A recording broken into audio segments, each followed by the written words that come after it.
Hello, my name is Daniel. Thank you for being here with me today.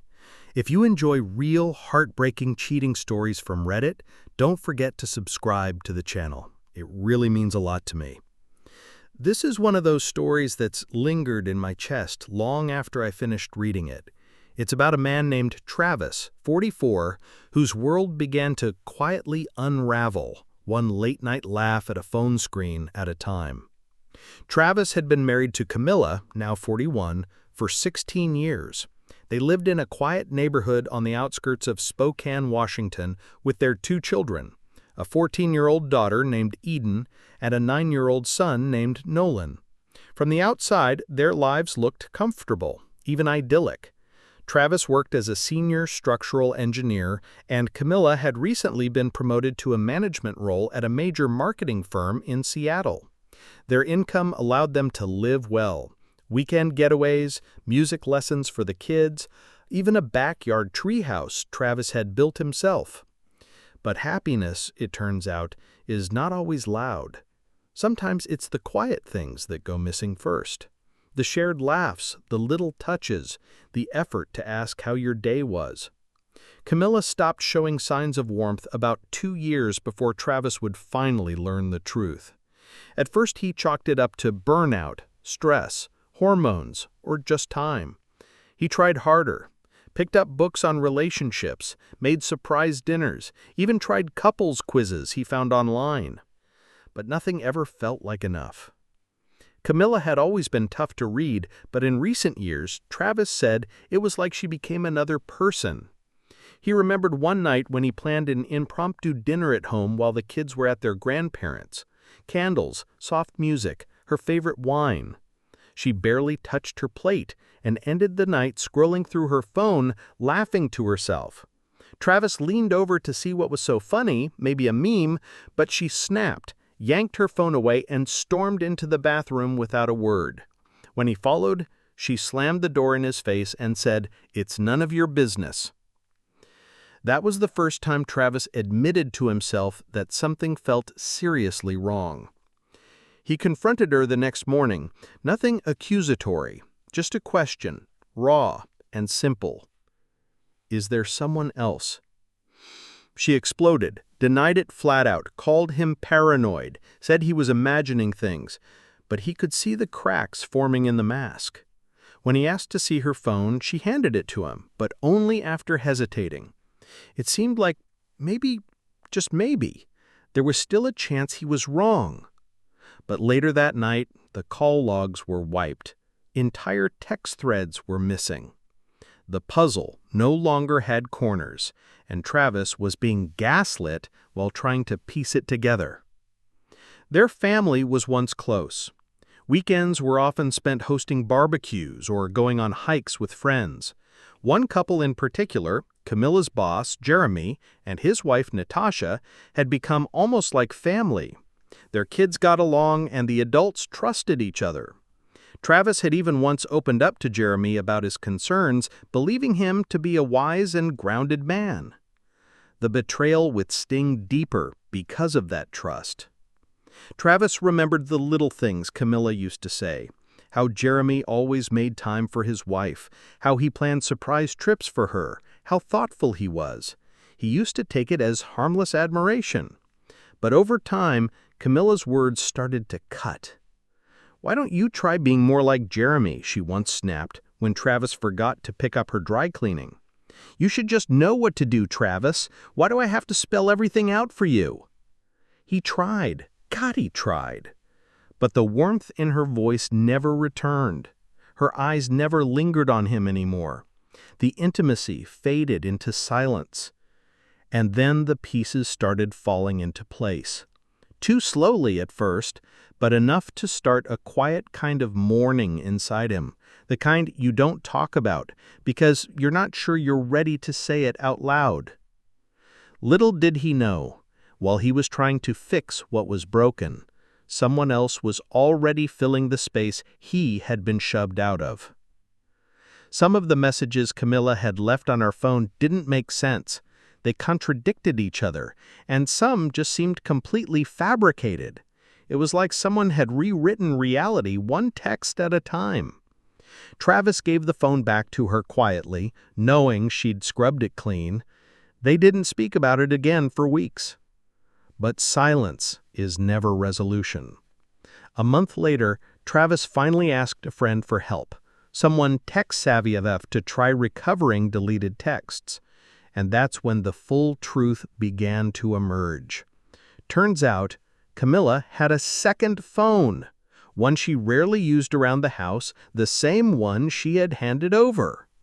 The real story was buried in the other one. A few fragments of messages and notes were recovered, enough to stitch together something devastating. The affair wasn't just a possibility, it was real. And the man was exactly who Travis feared, Jeremy, her supervisor. Travis didn't confront her right away. He couldn't. His thoughts immediately drifted to Eden and Nolan, and what this would do to them. Would they blame themselves? Would they blame him? The idea of shattering their sense of family felt unbearable. So instead, he broke down in front of his friend, tears falling, chest aching from the effort of holding it all in for too long. 3 days later, still clinging to the hope that his marriage could be saved, he ordered a book online, How to Help Your Spouse Heal from an Affair. The title stung, but he wasn't ready to give up, not yet.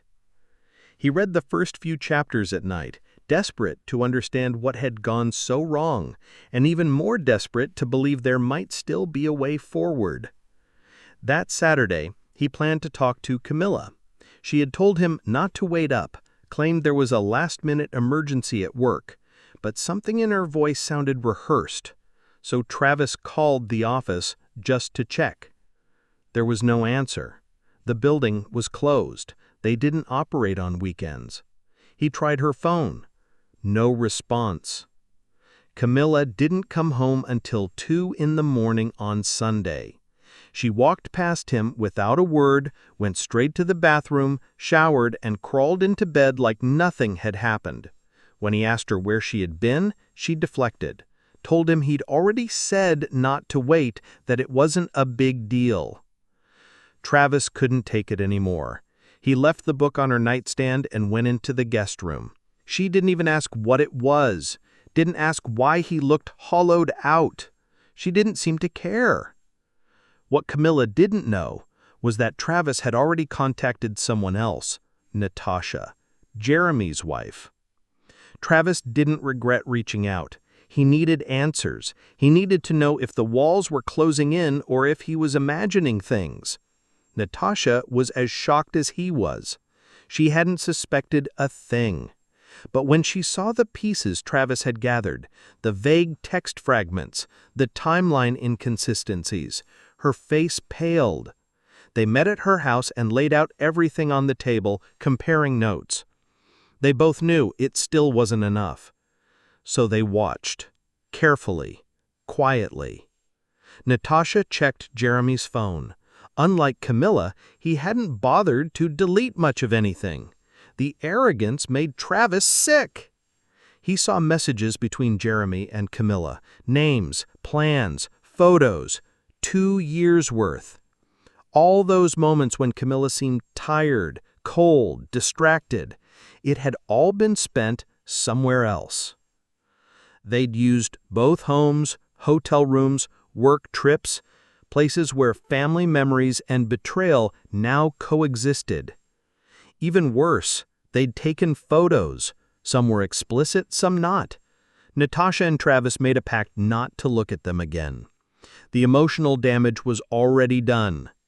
They weren't cheating on their spouses, but they were bonded now by grief, by fury, and by the kind of sadness that leaves you physically drained. They both agreed if Jeremy and Camilla wanted each other so badly, they could have one another. It was time to act. Each of them filed for divorce. They coordinated everything in silence. Neither Jeremy nor Camilla had any idea. Their ducks were in a row, and when they found out about the work getaway their spouses had planned, Natasha and Travis didn't hesitate. The motel wasn't far. Travis went with the sheriff, his hands cold, heart beating somewhere in his throat. He waited in the lobby while the sheriff confirmed everything upstairs. Camilla came down in a robe, face pale, eyes wide with disbelief. She looked like she'd seen a ghost. She asked what he was doing there. Travis didn't speak until the sheriff asked her to confirm her name. She did, hesitantly. That's when she was served. The divorce papers were heavy in her hands. She reached out, grabbed Travis by the arm, and demanded an explanation. "What is this?" she cried. "What are you doing?" He looked her in the eye and said, "You had an affair. I'm leaving you." Simple. Final. She yelled, gripped his arm tightly, nails digging into his skin. The sheriff had to step in and tell her to let go. Travis didn't wait. He turned and walked away. He had already spent too much time breaking apart for someone who hadn't even noticed. The sheriff had to step in between them. Camilla's grip on Travis's arm tightened, as if she could pull him back into the version of reality she had carefully constructed for 2 years. He didn't yell. He didn't fight. He just looked at her, the woman who once promised forever, and walked away. She called out after him, said he had it all wrong, that there was an explanation, that he was misjudging everything.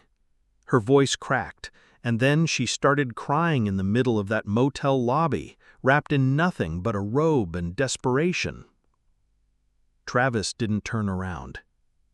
He drove home through empty streets, heart pounding harder the farther he got from the motel. His hands trembled on the steering wheel, not because of what he had seen, but because of what it had all meant: the years, the kids, the love, the faith. When Camilla told Jeremy what had happened, Travis heard through Natasha that Jeremy had rushed home only to be served divorce papers too. They hadn't seen it coming, just like Travis and Natasha never saw the betrayal coming.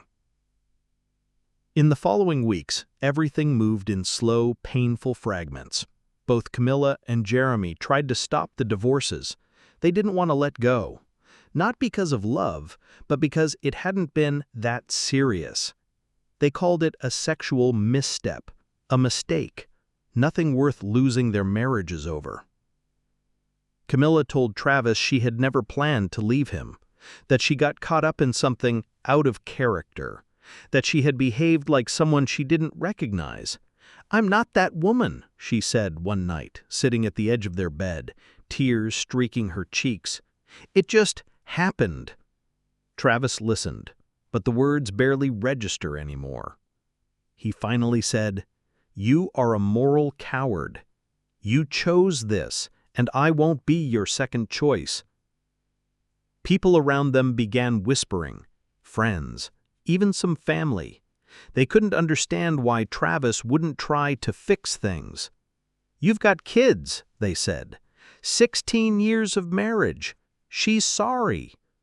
But Travis couldn't forget the images, the lies, the months, years of feeling alone while she had built another life behind his back.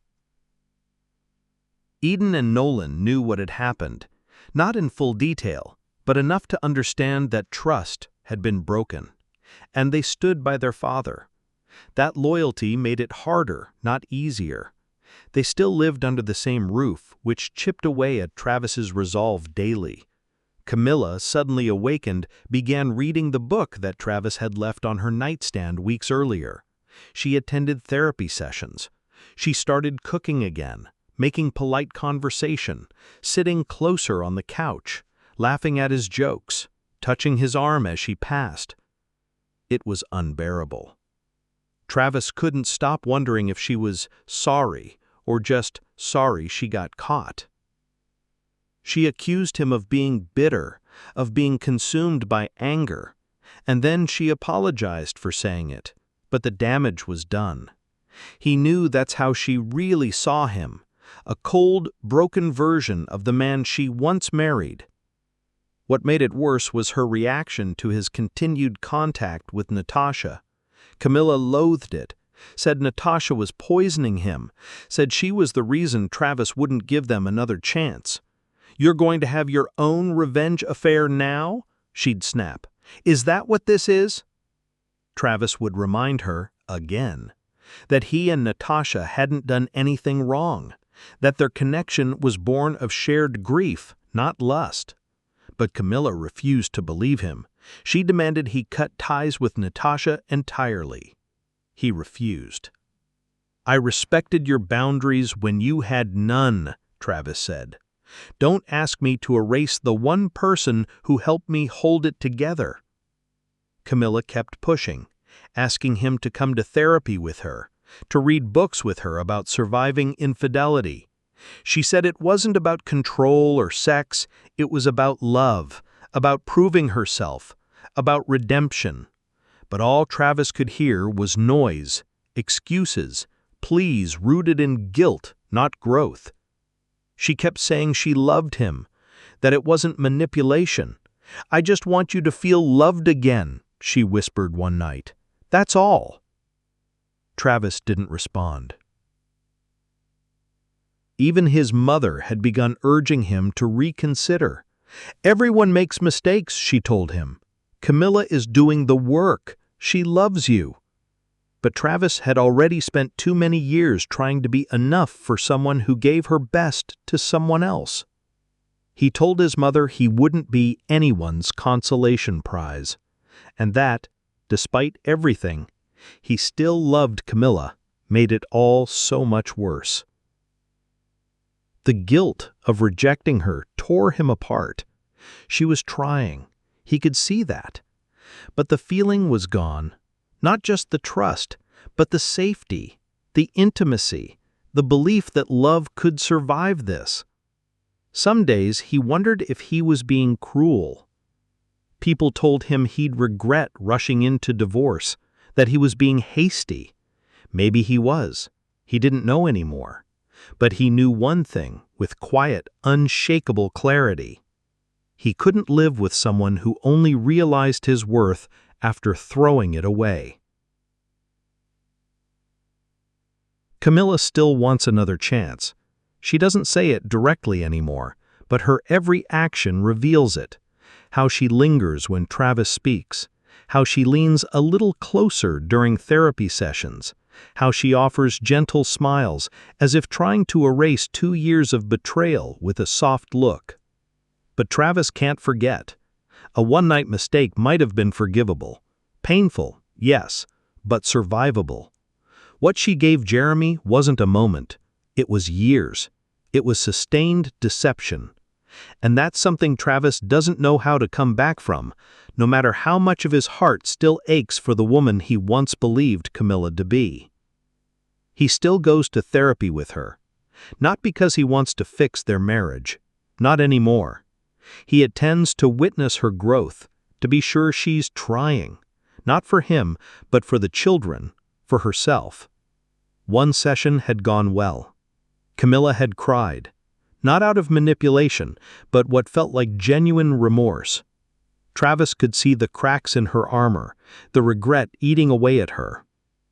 But another session turned to disaster. Camilla accused him again of staying in touch with Natasha for the wrong reasons. She was convinced he would eventually fall into the same trap she had, that maybe, just maybe, he was waiting for the perfect moment to exact a revenge affair. Her fear became so overwhelming that she tried to control him, tried to guilt him into severing that friendship. Travis refused. They fought harder than ever before. Words were thrown like knives. By the end, both were drained and hollow, sitting in silence across the room from each other like strangers who had nothing left to break. He promised her there would be no affair, that even though he owed her nothing, he would not stoop to the kind of betrayal that shattered him. He meant it. Camilla, in her own twisted way, believed him, but she still hated it. Hated that Natasha existed in his world, that someone had witnessed his pain and helped him stand up again. Natasha, for her part, was also struggling. Her divorce had not been finalized yet. Jeremy was still contesting it, clinging to the wreckage of their marriage as if it were salvageable. She remained strong, though, kind, firm. She and Travis had a quiet respect between them. They weren't lovers, and they had no plans to be. But they understood each other in ways no one else could. Their kids were doing okay. Eden and Nolan knew they were loved, even if their world was shifting beneath them. They didn't like the divorce, but they understood it. They saw the quiet pain in their father's eyes and the desperate remorse in their mother's. Even young hearts can sense when something is too broken to fix. Camilla had quit her job shortly after being confronted. She said she wanted a clean slate, that she'd cut off all contact with Jeremy. She joined forums, read every book she could find about infidelity and healing. She tried, really tried, and Travis saw that. She wasn't a monster, just a deeply flawed person who made selfish, catastrophic choices. But sometimes, I'm sorry, comes too late. She offered everything to make it right. She begged him to consider reconciliation after the divorce. She even proposed a postnup, promising financial protections and boundaries that would let Travis feel safe again.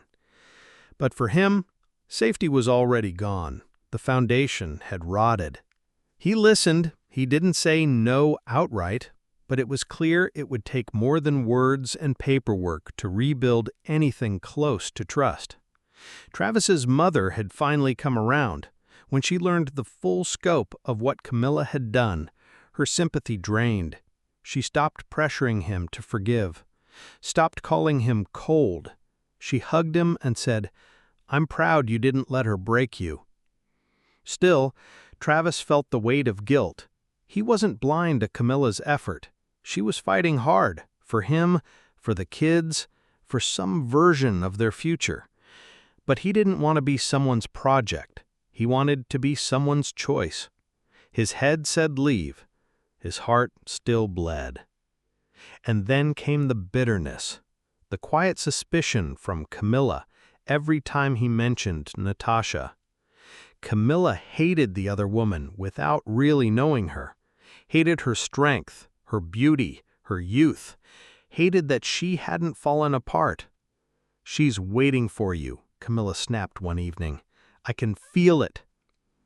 Travis said nothing. She accused him of betrayal by association, said he was emotionally cheating now, said she couldn't take it if he slept with Natasha, even after the divorce. "The hypocrisy," he muttered under his breath. He wasn't sure if she heard. He didn't want revenge, but every time Camilla spiraled into insecurity, he found himself asking, why do the ones who destroy so much always fear being destroyed in return? Every time Travis returned from visiting Natasha, with Eden and Nolan in tow, Camilla would become moody or strangely affectionate. It was like clockwork. She'd get quiet, withdrawn, then clingy. On some nights, she would throw herself at him, desperate for closeness, for reassurance that he wouldn't do what she did. Sometimes he turned her away. Other times the lines blurred, and afterward he'd feel more hollow than before. Camilla feared a revenge affair.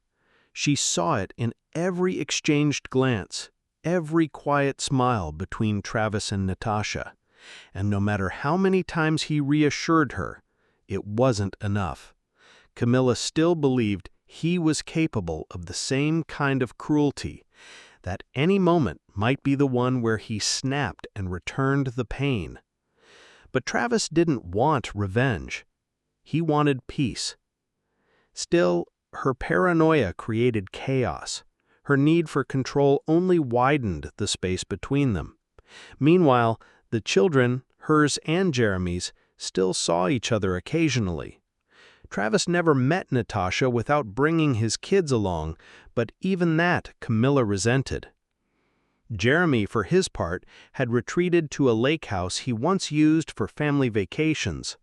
Natasha told Travis he kept trying to get her back, begging her to reconsider. But she had made up her mind, and though Travis didn't rejoice in anyone's pain, he couldn't help feeling a bitter sense of satisfaction watching Jeremy struggle with the consequences he so easily invited into their lives. Jeremy never dared confront Travis. He avoided him completely, knowing the leverage Travis now held. The truth had robbed Jeremy of his swagger. In contrast, Camilla had been pouring herself into atonement. She cooked, cleaned, spoke softly, touched gently, told him she loved him, over and over. But Travis couldn't feel it anymore. Today was another therapy session. Travis dreaded it. He didn't want to sit in that small, silent office answering questions about pain he never agreed to feel. His anger had grown loud inside him. It echoed in his chest, in his clenched jaw, in the exhaustion behind his eyes. Camilla wanted time, more time. At their last session, she said, "I just need you to try. Give me a window to show you that I can be better for us." Travis looked at her, not with hatred, but numbness. She had a dozen reasons why it would be a good idea. She was remorseful. She'd cut off all ties to Jeremy. She admitted she had been selfish, insecure, desperate for validation. She even acknowledged that she wouldn't have tried so hard if her secret hadn't exploded in her face. That honesty struck Travis harder than any lie. She begged for a second chance, said she'd never stop trying to prove she could be the woman he deserved. She talked about rebuilding something stronger. She wanted permission to carry his anger, to hear it all. She said, "Dump it on me. Scream if you need to. I'll take it." He asked her, for the first time, why? Why did she do it? Camilla didn't deflect this time. No justifications, no blame, just a quiet truth. "I felt invisible, and then someone made me feel beautiful again, wanted, important, and I let it get to me." She said the affair made her feel powerful for the first time in years, like she still mattered. She admitted it was a fantasy, a house of cards built on attention and adrenaline. She hadn't thought about the consequences, not really. Now they were all she thought about. "I'll never forgive myself," she told him. "I live with it every day." She looked him in the eyes and said she would spend the rest of her life proving she wasn't that person anymore. Travis sat there absorbing it all, and he realized, maybe for the first time, that Camilla wasn't just ashamed. She was terrified. Terrified of him walking away. Terrified of never being trusted again. Terrified of having handed him every reason to leave and still hoping he might stay. Then she said something he hadn't expected. "She's better than me, you know." "Who?" "Natasha. She's kind and strong, and she didn't do what I did. I see how you look at her. You trust her." Travis didn't respond. Camilla looked down. "I don't blame you. I don't think I could ever live up to that kind of integrity." For once, she wasn't accusing or begging. She was just honest. The therapist turned to Travis and asked, "What would it take for you to consider her offer?" Travis stared at the floor for a long time, but the truth was, he had no answer. Not because he was playing games, because when you've been handed a counterfeit version of the life you thought you were building, you don't even know what real looks like anymore. Travis never asked for any of this. As he sat in yet another therapy session, exhausted and brittle, the counselor asked him what it would take to consider Camilla's offer, to give her and their marriage a second chance.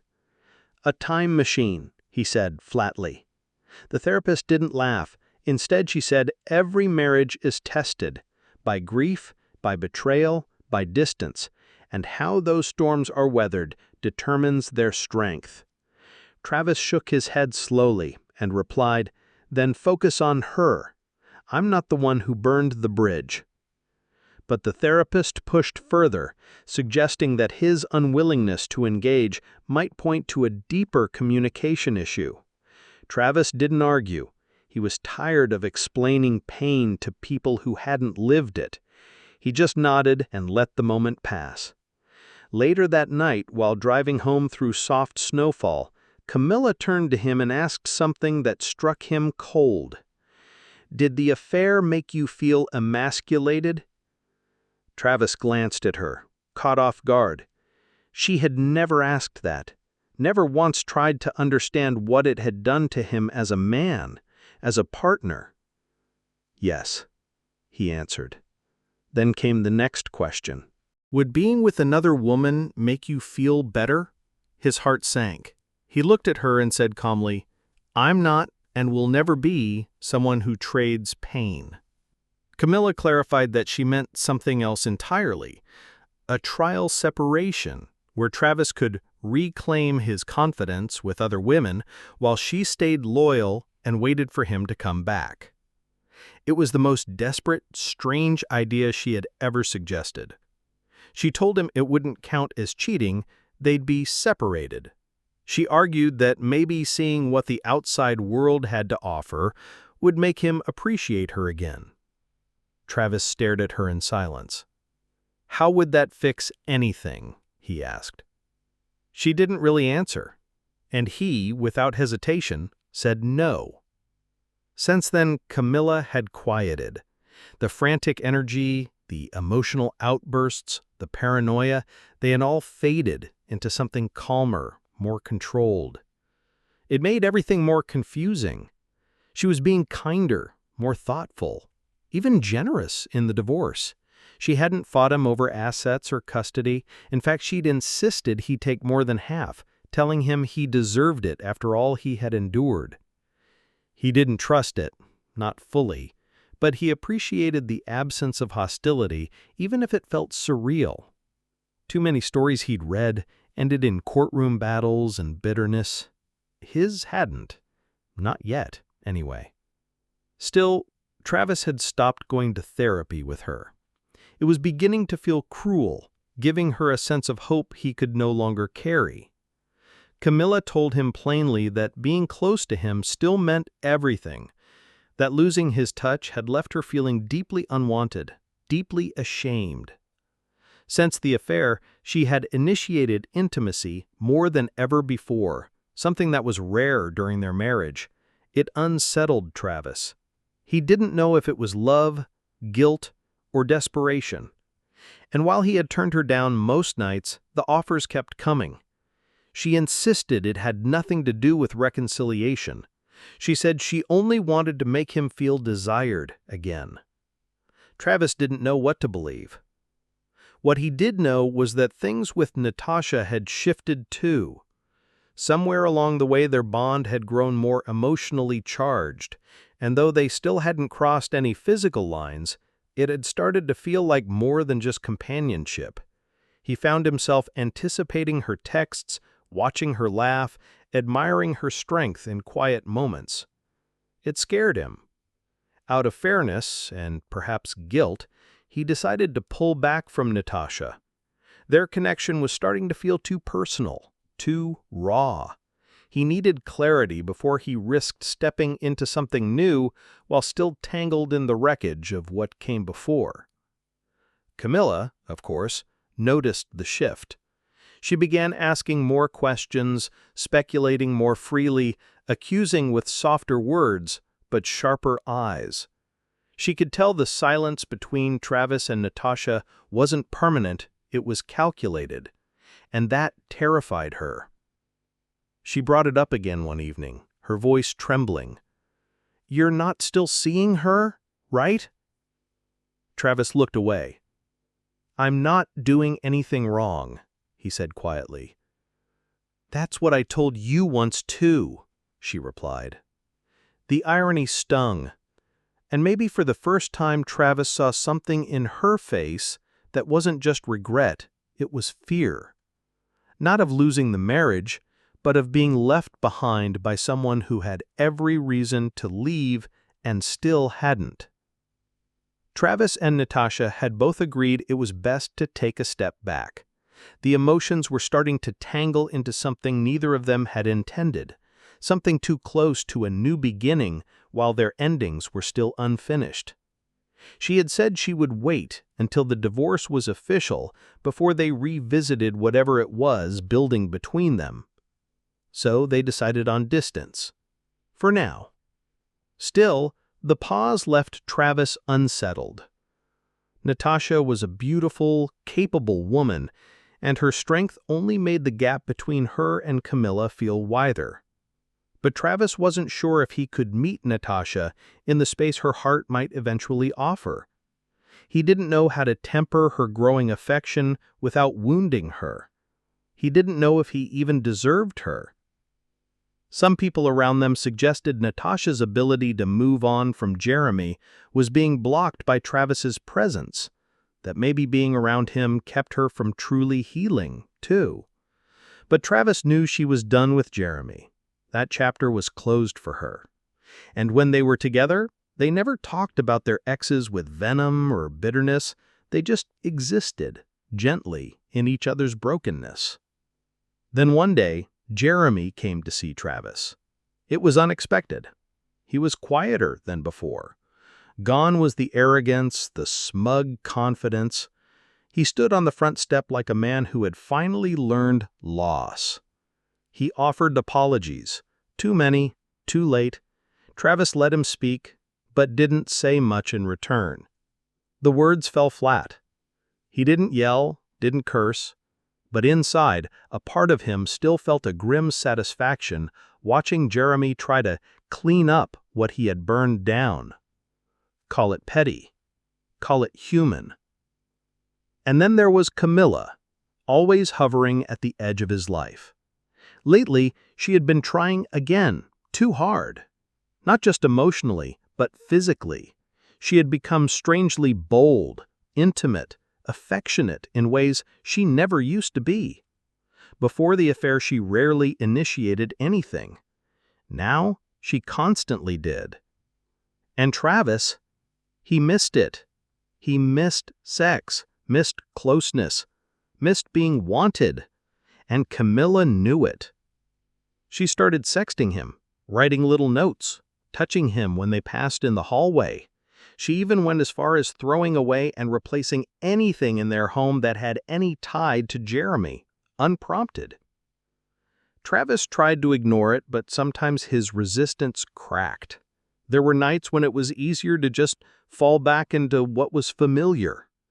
And yet afterwards, he would lie awake, staring at the ceiling, wondering if he'd just let himself be used, or worse, if he was using her. Was he being played?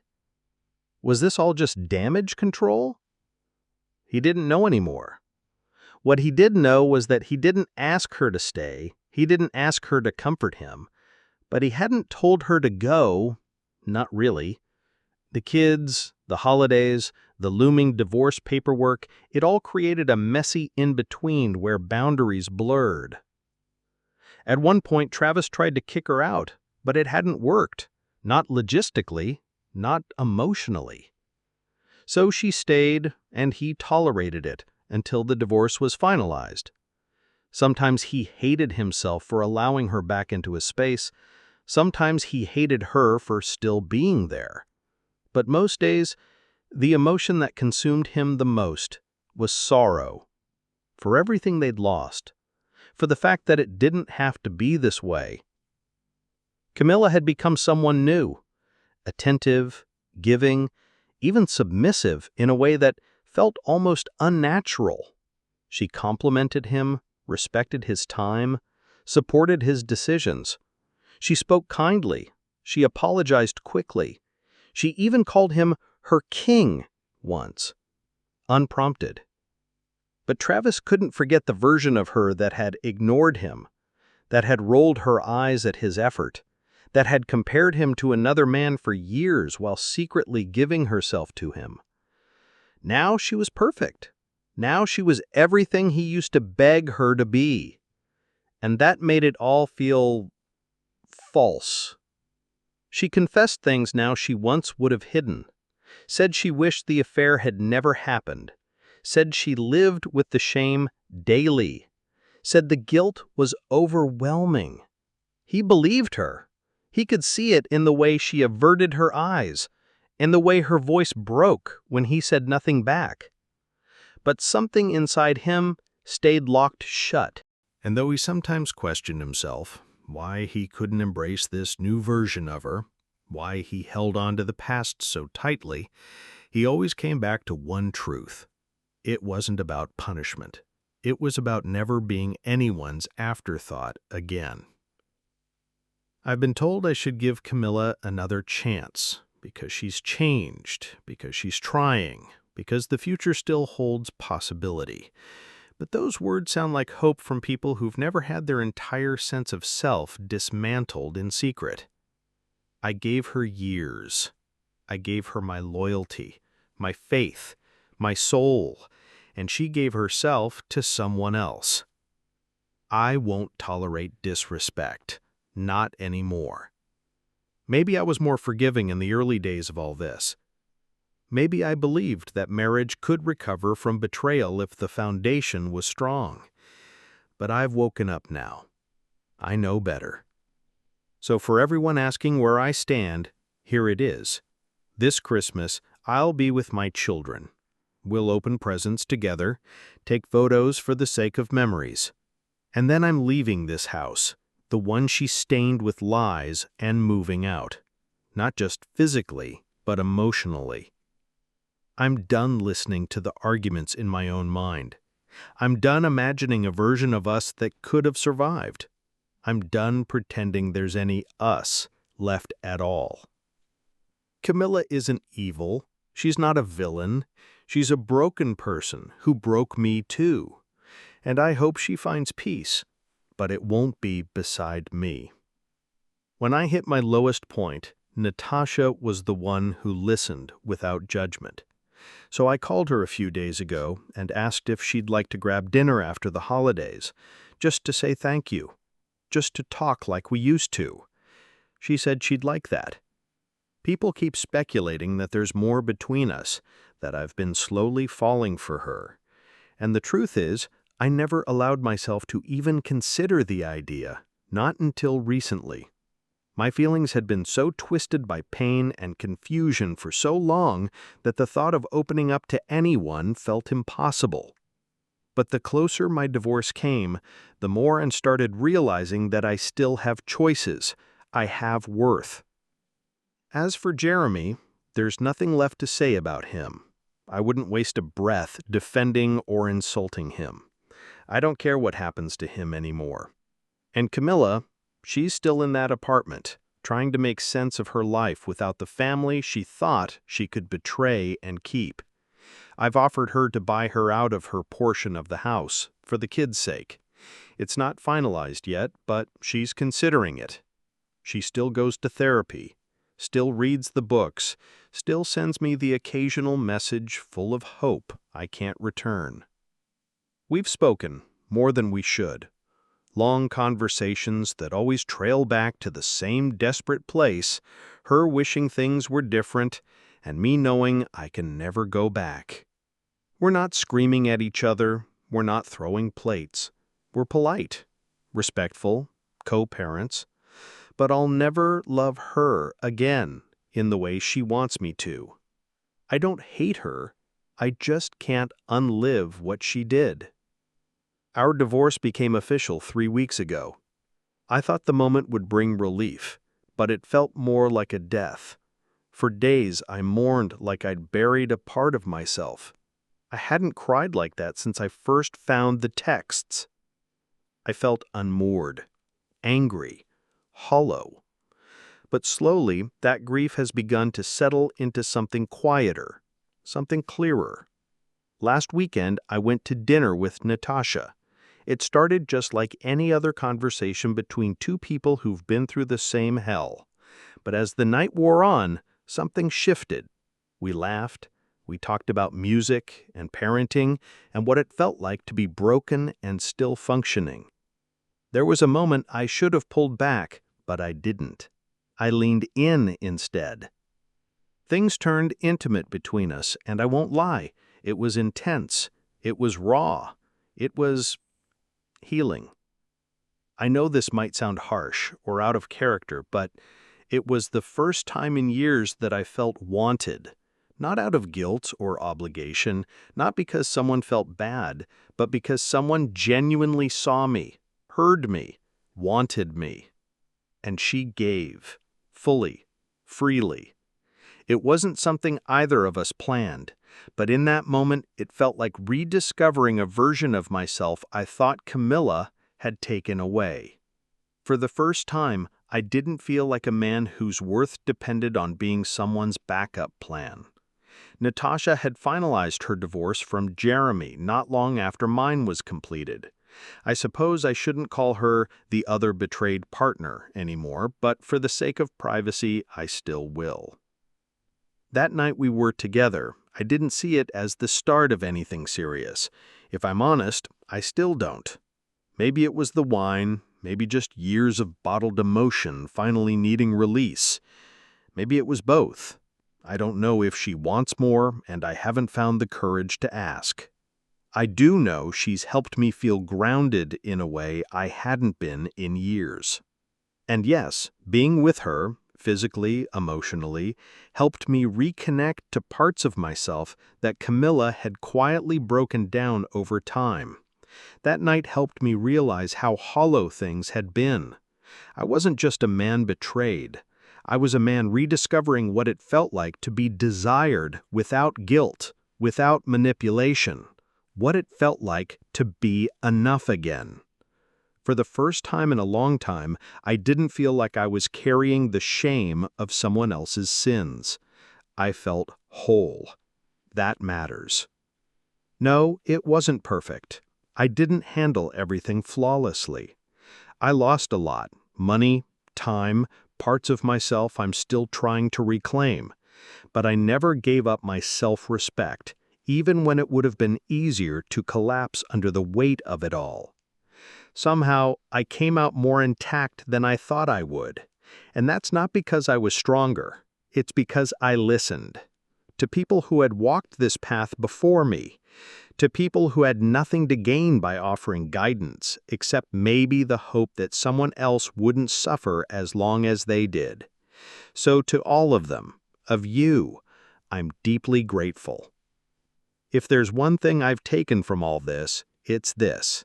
Never accept disrespect, especially from someone who claims to love you. If they betray you, manipulate you, diminish your worth, that's not love. That's convenience disguised as commitment. You deserve to be chosen, fully, without hesitation. And yes, every relationship, healthy ones included, should have mutual desire, respect, and intimacy. If your partner gave that to someone else and denied it to you, they made a choice, and you have every right to walk away from that. I'm not here to preach, and I'm certainly not justifying rash decisions. I'm only saying that if you've been hurt like I was, you're not crazy for needing more. You're not broken for refusing to settle. You can walk away, even if it takes everything in you. I did. I've said most of what I need to. I won't be updating any more after this. Life is moving forward. I'm finally moving with it. Still, I know people have been asking how I'm doing. The truth? I'm okay. Not perfect, not healed, but okay. I've distanced myself from forums, from threads, from reminders of infidelity. I still get triggered from time to time. Certain dates, certain places, certain looks in people's eyes. But I don't dwell. I'm trying not to. My energy now is for what's ahead, not what was stolen from me. Natasha and I are still seeing each other. She's my girlfriend now, though that word feels strange in my mouth. It feels soft and new. She settled her own issues with Jeremy. Thankfully, she didn't go scorched earth, even though part of me thinks she would have been justified. That said, this hasn't been easy. Our kids are adjusting, but it's not smooth. There's conflict. There are complicated emotions. We're beginning therapy for them, so they have a safe space to process all this. We want them to understand they are loved, that none of it, is their fault. Not everyone agrees with our approach. Not everyone understands. And some people, like Camilla, still believe they're owed something. My ex and my daughter can barely be in the same room. The tension is obvious. I think they both blame each other in different ways for how everything unraveled. Camilla still holds on to this illusion that we might reconcile, that Natasha is clouding my judgment, that I'm somehow still hers. She's mistaken. At a 4th of July gathering, she tried to play the part again, pulled me aside, said things she shouldn't have. I shut it down, but probably not firmly enough. And the look in her eyes, it wasn't love, it was desperation. The kind that makes you realize how far someone will go when they realize you're never coming back. Natasha has been patient through all this, but I can tell she's starting to wear down too. She doesn't say much about Camilla, my ex, but when she does, it's clear the tension is beginning to bother her. And honestly, how could it not? Camilla's resentment toward Natasha has only grown deeper since I left her. She's made it painfully clear in every glance, every passive comment. She loathes her, not because Natasha did anything wrong, but because I found in Natasha what she threw away. Camilla has become a storm I no longer try to predict. Some days she's apologetic, even pitiful. Other days she's bitter, manipulative, full of veiled accusations. For a while I truly believed she was changing, that the remorse was real. I wanted to believe that. I gave her everything I had during our marriage. I treated her better than anyone I've ever known.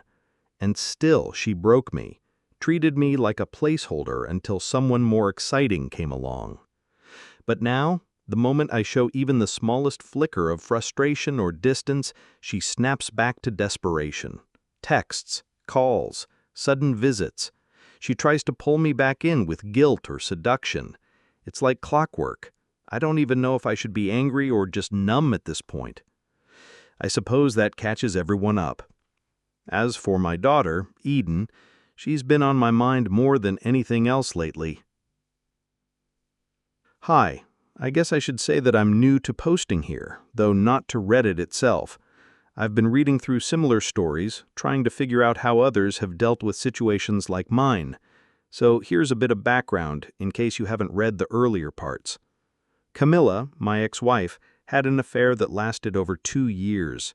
2 years of lying to me in my face, comparing me to her boss behind closed doors, and cutting down my self-worth until I believed every word. Our intimacy suffered. She became distant, cold. I kept thinking it was something I'd done, some failure on my part. I didn't see the signs until they couldn't be ignored any longer. I never had a clean exit strategy. I was too entangled, too hopeful. But eventually it became undeniable. One weekend she left to be with him, and I finally faced what I'd been trying not to see. I reached out to Natasha, Jeremy's wife at the time, and we began unraveling the mess together. We told our kids in age-appropriate ways. Nolan is 10, Eden is 15. We didn't give them the details, just that their mom had broken a promise and that we were going our separate ways, but we both loved them very much. They didn't want the divorce, of course. No child ever does. But they've handled it as best as anyone could expect. Camilla has been pushing hard for reconciliation, but I'm not giving her that. I've forgiven her for myself, but I have no desire to rebuild something that was so thoroughly broken. I'm done. And yes, Natasha and I have developed a relationship since then. It started casual, 2 broken people leaning on each other, but it's become more serious over time. If it weren't for her, I honestly don't know if I would have made it through without losing myself completely. I check in with my kids often. I make sure they know I can talk to me about anything, including how they feel about Natasha. I've told them I wouldn't be upset if they ever felt conflicted about it. I want them to feel safe, not torn. Nolan really likes Natasha. He's young, adaptable, and she's great with him. Eden, though, is more reserved. She says she doesn't want to get involved in how I choose to move forward, but I can tell she's still processing it.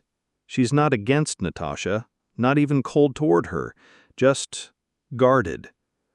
We've had a lot of late-night talks, she and I. She opens up when she's ready, and I do my best to listen. She seems supportive overall, just cautious, and that's okay. She deserves the time and space to feel what she needs to feel. When the kids are together, Natasha's daughters and mine, it's handled delicately. No public affection, no forced closeness. We don't push it. We respect the boundaries. Everyone, even Jeremy, is now in therapy. But that's its own story. Eden's relationship with Camilla, though, has taken a painful turn. She told me recently, in no uncertain terms, that she hates her mother. She blames her for everything. Says none of this would have happened if Camilla had just been faithful. It hurts to hear, even if I understand it. Eden resists Camilla's affection, pulls away, sulks when it's time to switch houses. Once she even cursed at her. I had to step in and ask her to show some respect, which she did. But the damage is obvious. And the saddest part? I don't know if it's repairable. In that moment, when I heard they'd argued again, something in me twisted. Eden's voice had cracked when she told me, and I knew she was trying to sound unfazed, but she wasn't. She's carrying too much weight for someone her age. And the truth is, I don't know how much more she can bear without it leaving a permanent mark. Camilla says she's trying. She wants to fix what she broke between herself and Eden. But every time she turns to me for help, I'm reminded who chose this path. She shattered our home. She could have walked away from the affair. She didn't. And now she's desperate for me to bridge the gap she created. I don't want to be cruel. I don't want to shut her out completely, but I struggle with what that says about me. Am I enabling her? Am I weakening the boundaries I fought so hard to set? Eden doesn't see the full scope of what happened. She was sheltered from the ugliest details. She knows her mom cheated, but not how calculated it was. She just wants her family back the way it used to be. She wants to stop feeling like the world spun off its axis. She's in therapy, but I don't know if it's helping. Sometimes she comes home and shuts herself in her room for hours. She's polite with Natasha. She's kind, but I wonder if she's bottling everything just to keep the peace. I wonder if, by giving her a fractured version of normal, I've broken something even deeper inside her. I can't go back. I know that. I won't go back. But it doesn't stop the guilt from settling into my bones. For those of you who've been reaching out, asking how I'm doing, I'm sorry I've been quiet. I haven't been on here much, but I see your messages and I appreciate them more than I can say. So here's an update. It's not the fairy tale kind, but it's real. Natasha and I are still together. And honestly, she's amazing. Years ago, I don't think I would have noticed a woman like her. That says more about who I was than about her. She's not flashy, she's not loud, she's steady, grounded, and she's given me more peace than I ever thought I deserved. I still struggle with insecurity, with doubt. There are days I question if I'm truly lovable or just lucky someone kind wandered into my wreckage. But Natasha doesn't waver. She's shown me time and again that I matter to her, that she's not going anywhere. We haven't rushed anything official. Just being together is enough for now. We keep most of our relationship private. The kids know, of course, but we try not to make it front and center. They've already had to adapt to so much. The beginning was rough. Eden and Nolan were skeptical, hesitant, and Natasha's girls had their own walls up. But we stayed close, we listened, we gave them space when they needed it, and presence when they didn't know how to ask for it. Therapy helped. So did time. Now they're laughing together, playing games, teasing each other like siblings. Natasha's youngest called me her stepdad at a community event last month. I didn't even know she felt that way. When she looked up at me and said it with such joy, I had to blink back tears. It hit me harder than I ever expected. I kept a straight face in the moment, but inside, I crumbled. They've even started ganging up on Nolan, in the playful, relentless way kids do when they've decided you're one of their own. Watching them like that, it's bittersweet. I love it. I ache with it. And Camilla, well, she's doing the best she can, I think. She's been trying to rebuild her relationship with Eden, and, to my surprise, it seems to be working. Eden told me she's willing to forgive her mom, that maybe it's time to stop hating her for what happened. That kind of grace? I don't know where Eden found it. Camilla's healthier now. She still goes to therapy, still hits the gym. She seems more balanced, but I can sense something lingering beneath her calm. A hint of hope that I'll change my mind. That maybe there's still a version of us left to salvage. There isn't. Not for me. I've made peace with the past. Whatever pain Camilla still carries, it's her burden now, not mine. I've chosen not to let it shape the rest of my life. Strangely, she and Natasha have started speaking more, though it's cautious and careful. Natasha keeps her guard up, as she should. Trust is hard to rebuild when it was never offered to begin with. As for Mason, well, I never expected him to be this much of a disappointment. All that wealth and not a shred of empathy. He's dating someone new now, but from what Eden and Nolan have told me, his kids can't stand her. And frankly, neither can I. She's cold, sharp-edged, always looking down on everyone. Shallow in every sense of the word. Despite it all, I can finally say we're doing okay. Not perfect, not healed completely, but okay. And for me, for us, that's more than enough. There were days I doubted this path, days I wanted to give in to old patterns. But we did the hard work. We showed up for each other, and it's paying off little by little. So here we are, not a fairy tale ending, but something real, something honest. That's all I ever wanted. So many people endure emotional wounds in silence, believing their pain is too complicated or too shameful to name. But the truth is, betrayal, manipulation, and emotional neglect are far more common than most of us want to admit. What matters most isn't what happens to us, but how we choose to respond. If you're in a relationship where you feel unseen, unloved, or disrespected, trust your gut. Silence and self-sacrifice won't make things better. Boundaries are essential, especially when those closest to us break our trust. Walking away isn't weakness, it's courage in its rawest form. And if you have children, they're watching how you handle adversity. They'll remember whether you stood up for your worth or stayed in something broken for the sake of comfort. Give them the gift of watching you heal, grow, and demand better. Therapy can be a lifeline, not just for yourself, but for your children. Open, consistent communication will help them process the changes instead of internalizing them as their fault. And lastly, take your time. Healing doesn't follow a clock. And if you're lucky enough to find someone who treats your heart gently after it's been shattered, don't let guilt keep you from holding on.